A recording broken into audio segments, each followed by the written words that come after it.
And welcome everybody to our weekly live stream. We're coming to you from the Huckabee Theater in Hendersonville, Tennessee, just outside of Nashville. This is where we do the Huckabee Show on TBN every weekend.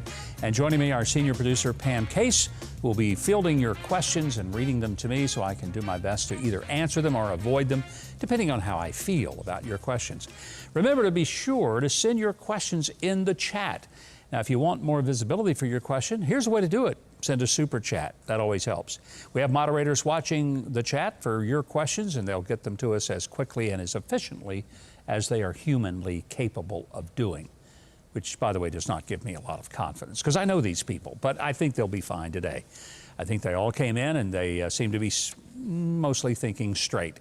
If you haven't yet subscribed to the channel, I don't know what you're waiting on, but it's way past time that you do that. So subscribe right now by hitting the subscribe button.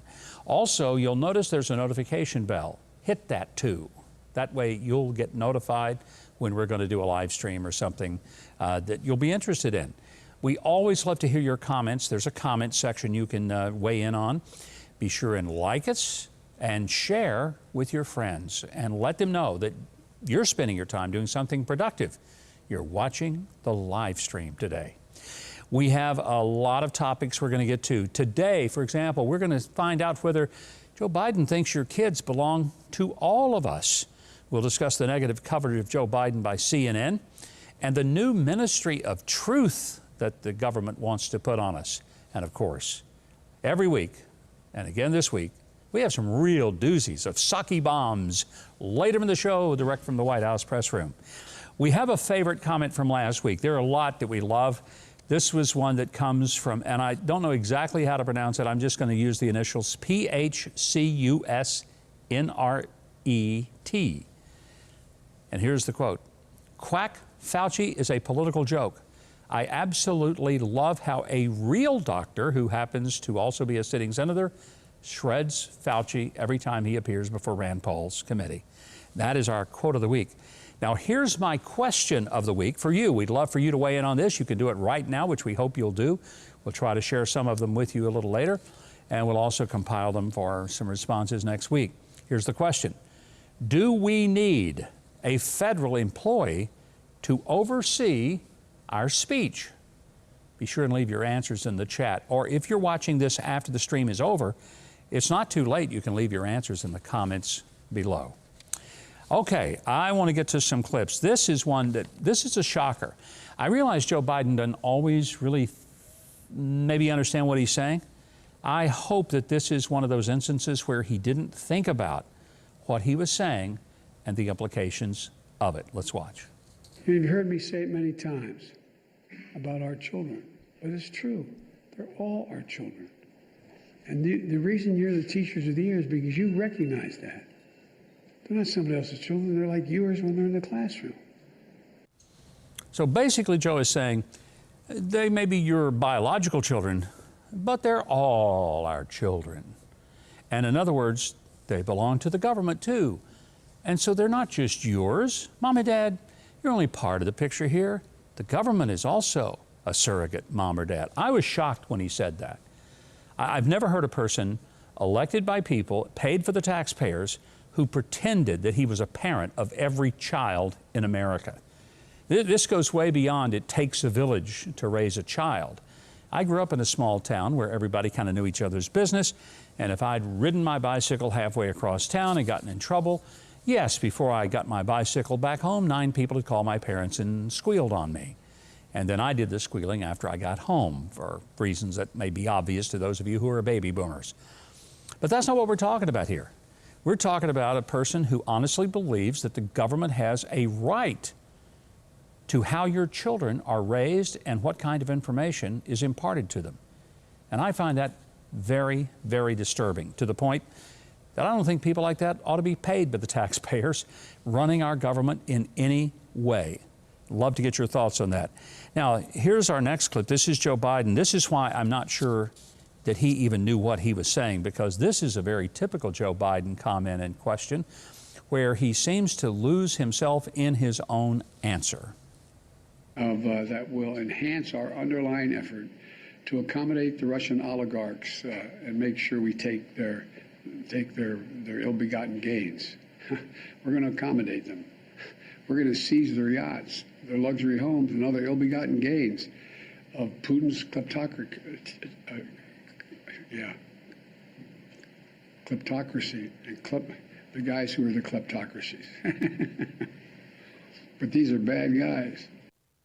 He should have just stuck with they're bad guys. That was painful to watch. Yeah. I mean, you see that and you think, is he okay?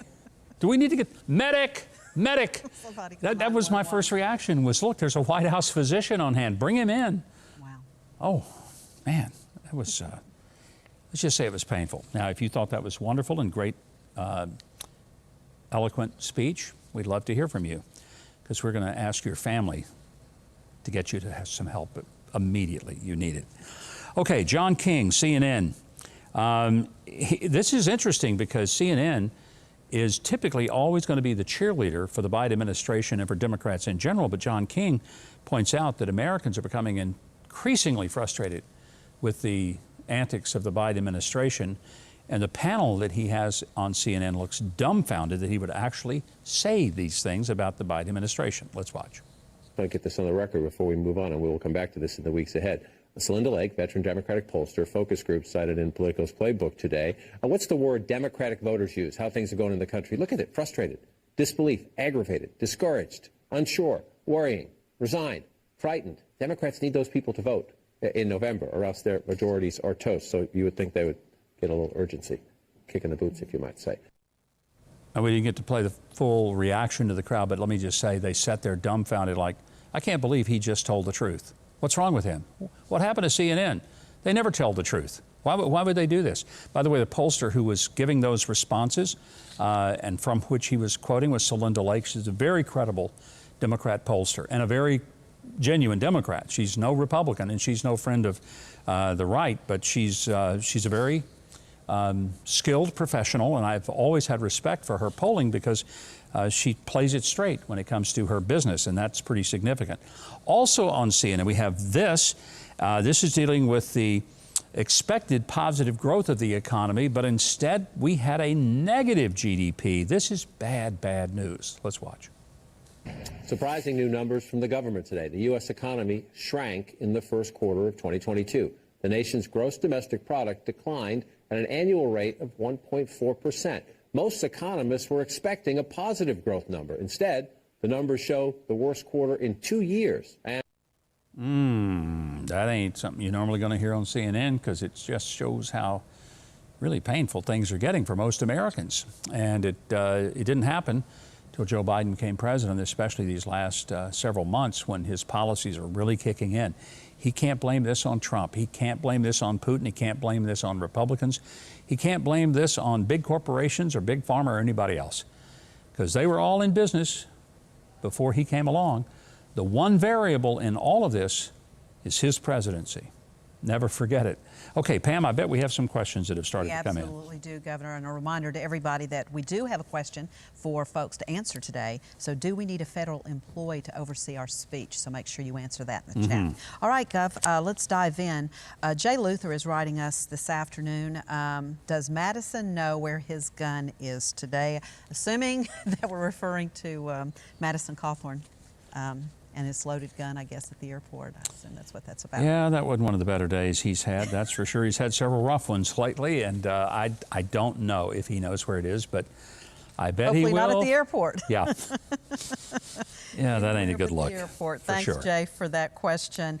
David E. Miller is asking about any comments you might have on D'Souza's upcoming film, I guess, 2,000 Mules. It's about to release, what, in the next week or so, I think? I have not had a chance to see it yet. I'm hoping that I'll get a chance to even get an advanced look at a screener because I really want to see it. But I've talked to some people who have seen it, and every one of them say that it is incredibly powerful, and that what makes it such an important film to see is that there's not a bunch of speculation about this could have happened, this might have happened, that there is very explicit documentation about election irregularities in the 2020 election. And that what he has done is taken general statements that people have made, the election was stolen, the election was a fraud, they were cheating and all this stuff, and he's said, here are some very specific, identifiable, verifiable things that happen. That's what makes it a very, very important film. So I hope people will see it. 2,000 Mules. Yeah. I think it comes out this weekend. I want to say May 7th. Maybe we can look it up and we can put it in the chat. I think you're right. It's next week that it'll come out. Okay. All right. Max9 says, welcome, Mr. Huckabee. Question, are we moving into a new era with Elon Musk? And is Biden going to try and shut down Twitter because of the positive move away from the radical left? And thank you, by the way. Oh, thank you, Max. And I would say, I think the answer to your question about will Biden try to go after Twitter, the answer is yes.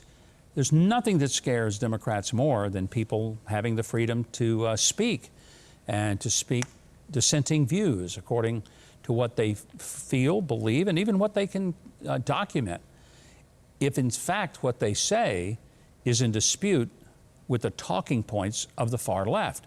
The far left says America is a terrible country, that we're racist, imperialistic, and that our whole world has been built around racism and hate toward people of color. Now, if you believe that, you want everyone to hear that and nothing else. If you want there to be an open discussion and have people who would challenge that and say, you know something, if we're such a racist country, how come so many people of color from around the world risk life itself to get here? They must think it's a pretty good place to live. They must think it's a whole lot better than the various places from which they come. So there's just a lot that I feel like people need to realize that when Elon Musk says he's going to make Twitter a free platform for speech, it doesn't mean that he's going to see how much, completely phony information he can put on there. He's going to let people speak their piece. And by the way, if you say something that's outrageous, you know who will take care of you better than some 25-year-old kid hidden in his basement making decisions about what you can say and you can't? The rest of the people in the marketplace. So if they say, what you said is not true, here's why, that's legitimate. Now, by the way, one of the things I've hated about responses on Twitter is that some people, when you make a point, rather than refute the point that you made with facts, they just say, you're a goat head. And they just make these ridiculous statements and accusations, and I'm thinking, that's not an argument. Right. That's child's play. That's the kind of thing in the third grade when somebody would say, you're ugly, you don't have the right color on, but they didn't refute what you said. So right. I love the fact that Elon Musk says, come one, come all. Absolutely. Speak your mind. Absolutely. Gov, Jan C., did I lose her? Yeah, Jan C. is asking, as a reminder, a comment, I have one granddaughter right now in the Middle East station there and another granddaughter going to Poland. Please remind our country to pray for our kids and our grandkids that are in the military. Oh, great point, Jan. Thank you very much. And yes, we do need to pray for them. Many of them are in very dangerous places in harm's way. I don't know where your granddaughter in the Middle East may be, which part of the Middle East. Some places, very safe. Other places, not at all. I'm glad one of your granddaughters is in Poland. I think she will find that to be one of the most delightful countries on planet Earth. It really is a beautiful place.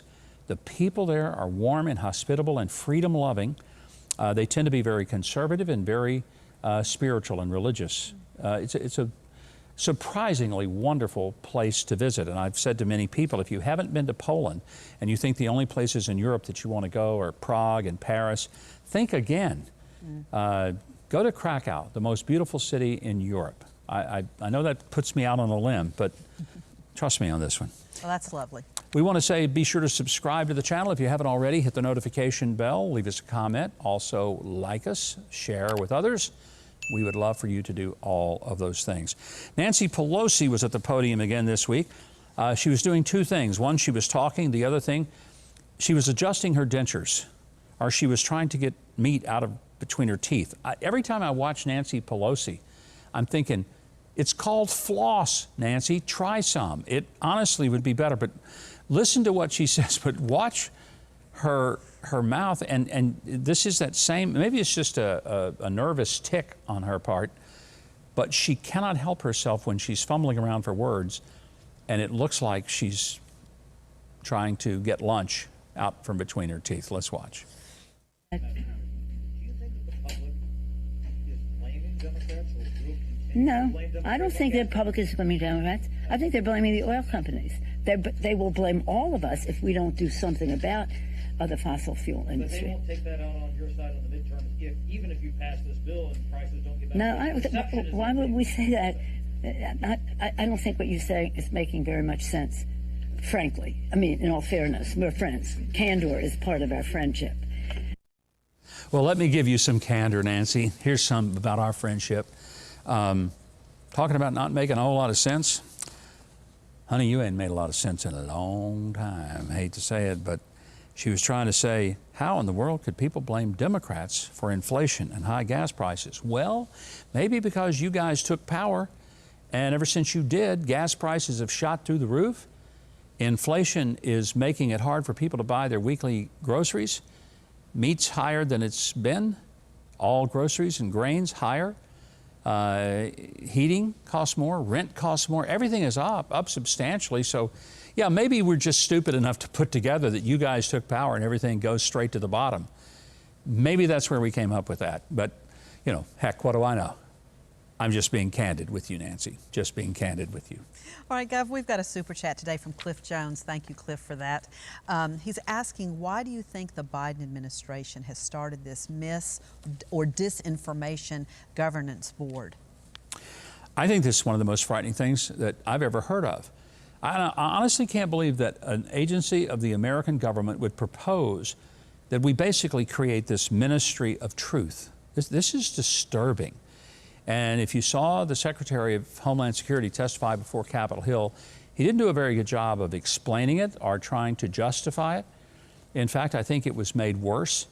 But don't worry, Jen Psaki went to the White House press podium. She had plenty to say about it, I think. Let's watch. Secretary Mayorkas said that part of its intention was to tackle misinformation in Hispanic communities especially. Can you give us an idea of what this board is going to be doing, what their authority would look like? Sure, Jackie. I really haven't dug into this exactly. I mean, we, of course, support this effort, but let me see if I can get more specifics. We know that there has been a range of disinfo out there about a range of topics, I mean, including COVID, for example, and also elections and eligibility, but I will check and see if there's more specifics. Now, you got to be kidding me that the press secretary at the White House really doesn't know anything about this. They just got caught off guard. They're going to check into it because we don't have any specifics of that. If not, then the whole White House needs to walk off of Pennsylvania Avenue in disgrace. Let me just tell you something. I've been around several White Houses. My daughter was press secretary. The White House knows what its agencies are doing and what they put out. They have to have it sent to the White House for approval and messaging massage before it goes out. What she just said is just not true, that she doesn't know. And they'll have to do some checking because no agency in the cabinet of a president is going out on its own. They just don't do that. And if they do it, the next day you read, somebody got fired. Well, nobody got fired because they're testing this to see what kind of reaction the public's going to give it. Jen Psaki is simply delaying giving an answer because, quite frankly, I don't think she wants to give the answer that's true, which is this government, this administration, wants to set up something that is entirely unacceptable. It's to put some federal bureaucrat in charge of sifting through what you say, what I say, and what your neighbors say, and determining if it's okay that we say it. It violates a little thing called the First Amendment to the Constitution. And maybe somebody ought to send a copy of that over to the White House and ask them all to read it and see what part of it they don't understand. I cannot imagine why that would be difficult. Now, Jen Psaki also was asked about the whole idea, does forgiving student debt raise inflation? Well, of course it does. When you simply wipe out debt and yet the government is going to be paying for it, that is a base cause of inflation. But here again, like Sergeant Schultz, she knows nothing. Watch. What do you say to people sort of in their camp who are concerned that canceling student debt can have an inflationary impact? Well, I haven't looked at all those numbers and what incomes they would apply to, nor has there been a proposal that the president has put out on this front or anything that's passed through Congress. Yeah, I just don't know. I've never looked at those numbers. Well, you really should, because the rest of us have, and they're not pretty. It's a pretty ugly scene out there. Thank you, Jen, for another sake bomb. It blew up the podium at the White House. Okay, we've got some more questions. Remind our viewers, too, of Centerpoint, our new show on TBN in the evening. Yep. They are actually focusing on college debt tonight, Ah. as their entire show is dedicated to that subject. So, a little promo for our friends at Centerpoint tonight. Indeed. Watch that Absolutely. on TBN tonight. So John is asking, Governor, what do you think of the threat the EU made about too much freedom of speech on Twitter? There can be no such thing as too much freedom of speech. Now, there is such a thing as reckless or irresponsible speech. The classic example that is often cited, and I can't remember which Supreme Court justice said you can't scream fire in a crowded movie theater. Actually, you can, but you shouldn't. And you could be charged with inciting an uprising if you did. But barring something that affects other people and endangers them, the whole point of freedom of speech is you can say whatever you want. It can be stupid, it can be untrue, it can be ridiculous and absurd, but you're free to say it. And if it's as absurd as some of us would think it to be, you know what? The American public has a right to listen to it and to say, that's really stupid. It's better for us to be the, I guess, purveyors of what's right and what's wrong and determining that, yeah, I heard that, and no, I don't believe it, and no, I don't accept it, I reject it. That's how it's supposed to work, and frankly, that shouldn't be very hard at all. Governor, we asked a question earlier of our viewers this afternoon. Do we need a federal employee to oversee our speech? 97% out of 267 votes say no to that, with yes, 2% this afternoon. So that's good. I wonder who is the 2% who thinks that we need to pay out of our tax dollars some federal employee who will read what we write, who will listen to what we say, and will then tell us whether or not it's okay for us to say it. I'm at a loss to tell us why you responded no. We'd be interested to know. Joe Townsend is asking, Governor, are we a constitutional republic or a democracy? We are a constitutional republic.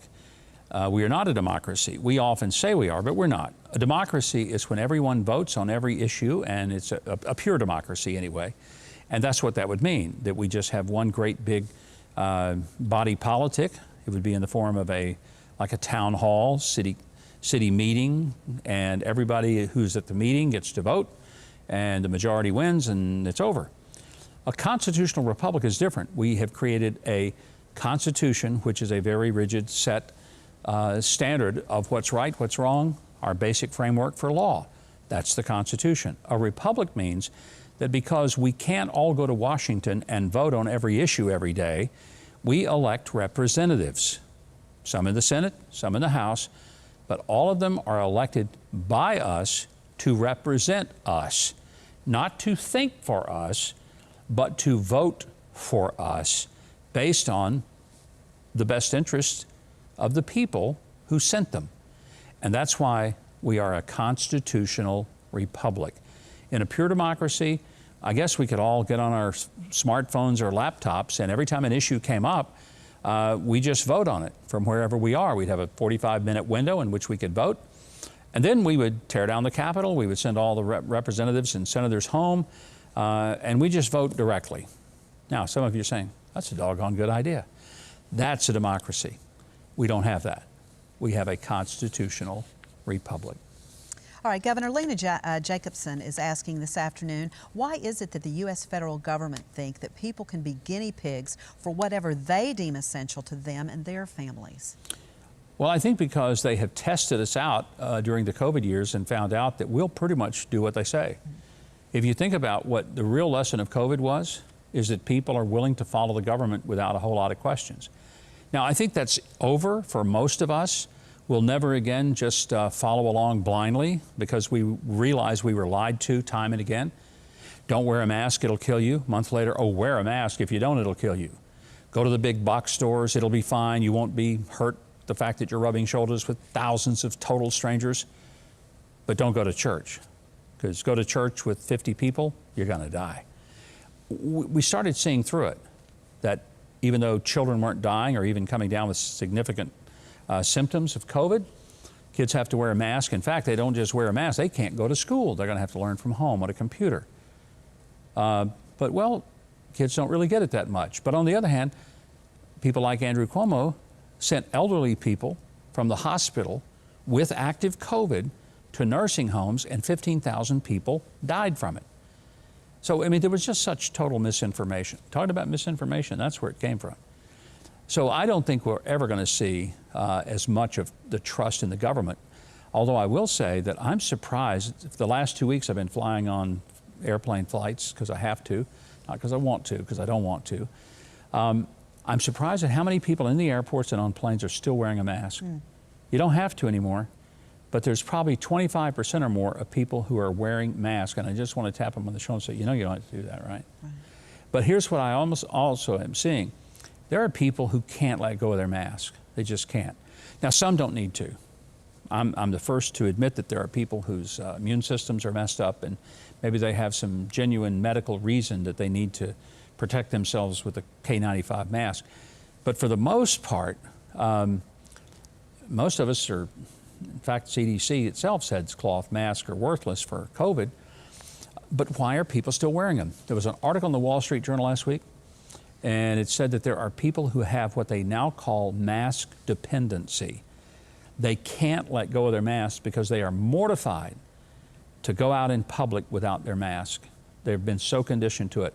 That, Pam, is frightening to me, that in this short a period of time, we have allowed the government to condition us to think a certain way. Wow. Warhouse is asking today, should we be able to sue, you'll like this, should we be able to sue the 24-hour cable news networks that we pay for our service from them, and they're lying to everybody who thought they were telling us facts instead of fiction? Very tough to prove. You probably would never be successful at suing them because they would always argue that it was not malicious.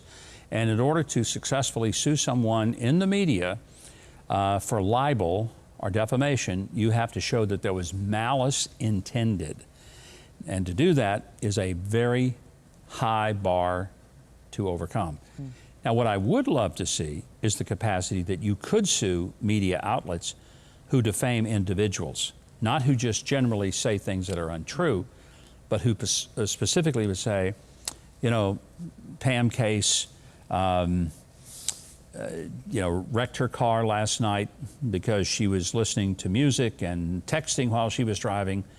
And if you weren't even in your car last night, I think you ought to have the ability to sue because they have disparaged you as a person and your reputation. That's right. And they should be able to. It's very hard. If you're a public figure, it's almost impossible, but I wish there was. So we got time maybe for one or two more. We can sneak one in there. Chuck Hart is asking, how many seats do Republicans have to take in the Senate to override a president's veto? Oh, to override a veto. That would take 67 votes. So I doubt we're going to get there in this election cycle. That's a pretty high bar. We'd have to really pick up some seats. I don't see that happening. But wouldn't it be nice? Oh, my goodness. It would be absolutely wonderful. About the best we can hope for is a clear majority so that we can stop some terrible things happening and then in 2024 elect a responsible conservative president who will hopefully by then have a very responsible conservative House and Senate and be able to undo the horrible things this administration has done, whether it relates to the economy or border security or COVID policies and energy policies, and get us back on track. So let's take one more. Okay, one more.